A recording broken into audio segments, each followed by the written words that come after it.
రవి, మధ్యలో వెళ్ళిపోతున్నావేంటి రవి? చివరిదాకా కలిసి నడవలేమో తెలిసినప్పుడు వెనక్కి వెళ్ళిపోవడమే కరెక్ట్ అనిపించింది. వాళ్ళతో అలా అబద్ధాలు చెప్పినందుకు కోపం వచ్చిందా? లేదు, నిజాలు దాచినందుకు బాధ అనిపించింది. నువ్వెవరో గద్వాలరెడ్డి గారి కూతురు అని నేను ప్రేమించలేదని. నేను చూడడానికి ముందే నీ ఆలోచనలు, నీ భావాలని నేను ప్రేమించాను. నువ్వు చాలా మంచిదని దాన్ని. అంటే మొదట్లో నేను ఎలాగైనా కలవాలి, ఒక్కసారైనా మాట్లాడాలని చాలా ట్రై చేసేవాడిని. దాన్ని కుదిరేది కాదేంటో. అలాంటి నువ్వు నాతో ఫ్రెండ్షిప్ చేసావు. నేను నెలంతటికి తాగితే 300 అవుతారని. నువ్వు ఎక్కడికి తీసుకెళ్ళవే? ఏంటా ప్లేస్ అది? Star bucks. కప్పుకు 300 ఏంటారండి, పిచ్చ ఎర్రా. ఈ చుట్టూ మా వీధిలో కట్ చేస్తే 50.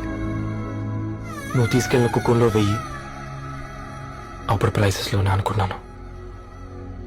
ఇప్పుడు పర్సన్స్లో కూడా తేడా కనిపిస్తుంది.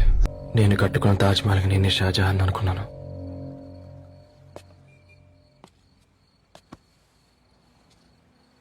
కూలీనేనా?